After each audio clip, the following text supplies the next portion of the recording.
Hola a todos. Primero voy a empezar con el circuito equivalente de la potencia que disipa un circuito integrado. Yo lo llamaré circuito térmico. La corriente de la fuente de corriente representa la potencia que disipa el elemento, dada en vatios. El voltaje representa la temperatura y el voltaje de la fuente de voltaje representa la temperatura ambiente, dado en grados Celsius. Las resistencias representan la dificultad que tiene el calor para pasar de una zona a otra, dada en grados Celsius sobre vatio. La RθJC indica la dificultad que tiene el calor para pasar desde la parte más interna del componente, su juntura, hasta la superficie del mismo. Ese valor se encuentra en el datasheet del componente. Por ejemplo, para un TIP 122 es de 1.92 grados Celsius sobre vatio. De hecho, también existe una RθJA de 62.5 grados Celsius sobre vatio, que indica la dificultad que tiene el calor para pasar desde la juntura del componente hasta el ambiente como tal, pero este valor lo apartaremos por un tiempo. La RθCS indica la dificultad que tiene el calor para pasar desde la superficie del componente hasta la superficie del disipador que deseamos poner. Como lo que se encuentra entre el componente y el disipador suele ser pasta térmica, aislantes de caucho, de mica, etc., su valor se encuentra en el datasheet de ese elemento que utilicemos, pero como no es sencillo de encontrar, en la práctica se toma entre 0.5 y 3. La RθSA indica la dificultad que tiene el calor para pasar desde la superficie del disipador hasta el ambiente como tal. Su valor se encuentra en el datasheet del disipador que planeemos utilizar, pero este valor se suele hallar para saber qué disipador debemos comprar según el valor hallado. Vamos a ver un ejemplo con un circuito que podemos encontrar en la realidad. Tengo una fuente de alimentación no regulada conectada a un circuito que regula el voltaje a 3.3 voltios, comandado por un TIP 122, dos resistencias de realimentación y un driver, que para este análisis los vamos a despreciar. El voltaje de entrada varía entre 7.1 y 9.1 voltios, y la carga se varía entre 3 y 10 ohmios. Se desea encontrar si el transistor necesita un disipador o no, y qué RθCS debe tener ese disipador para que la temperatura en el elemento no supere los 50 grados Celsius. La temperatura ambiente será de 25 grados Celsius, un valor estándar, pero se puede elegir el que se necesite.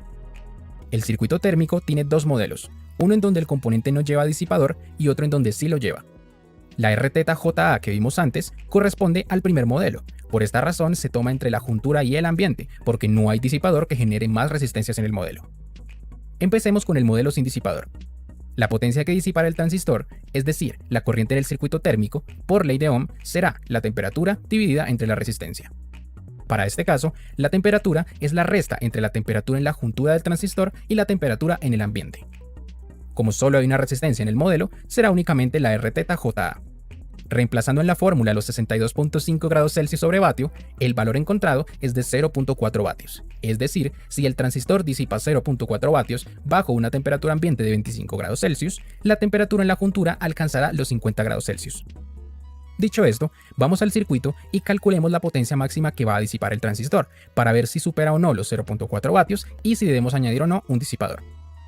La potencia que disipa el transistor se da por medio de esta fórmula, usando la ley de Watt. Sin embargo, asumiendo que la corriente de colector es igual a la de emisor, se simplifica un poco. Despreciando las resistencias de realimentación, la corriente de emisor es igual a la corriente en la carga. Como la corriente máxima en la carga se da cuando la resistencia de carga es menor, es decir, 3 ohmios, la corriente máxima va a ser de 1.1 amperios.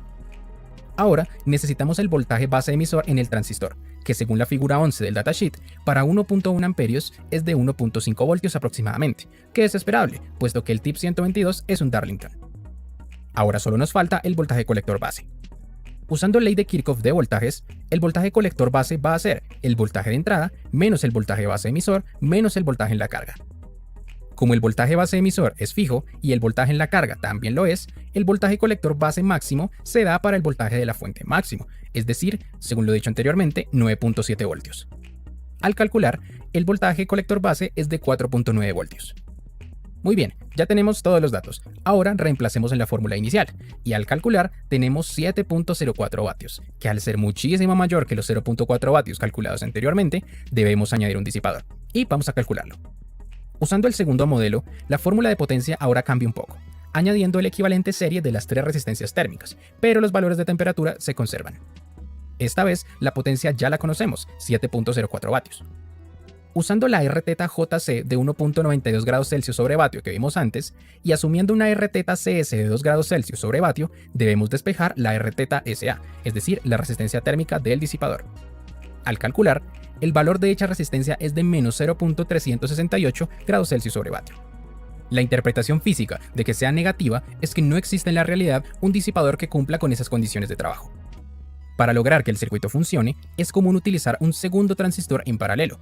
Para que la corriente se divida por mitad entre ellos, la potencia individual también se reduzca a la mitad y de esa forma que el disipador pueda funcionar. Usando 3.52 vatios, que es la mitad de 7.04 vatios, el valor de esa resistencia ahora es de 3.182 grados Celsius sobre vatio. Como ahora este valor es positivo, perfecto, debemos buscar en el mercado un disipador que posea esa misma resistencia o una menor, nunca mayor.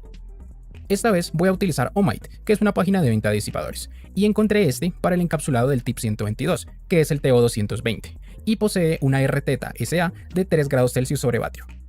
De hecho, si regresamos a la ecuación anterior y reemplazamos esos 3 grados Celsius sobre vatio y dejamos libre la temperatura en la juntura, podemos despejarla y encontrar que alcanzará 49.35 grados Celsius. En general, con estos modelos se puede reemplazar y despejar muchísimos valores y parámetros para modelar mejor el circuito y el disipador. Por último, en la práctica no solo encontramos refrigeración pasiva, es decir, la que solo utiliza un disipador, sino encontramos refrigeración forzada, es decir, disipadores con ventiladores, que se suelen utilizar en los microprocesadores de los computadores, o inclusive refrigeración líquida para los más exigentes, o también se puede utilizar el plano de tierra de una PCB para refrigerar un componente SMD, etc. Sin embargo, esto será tema para otros videos. Electrónica analógica.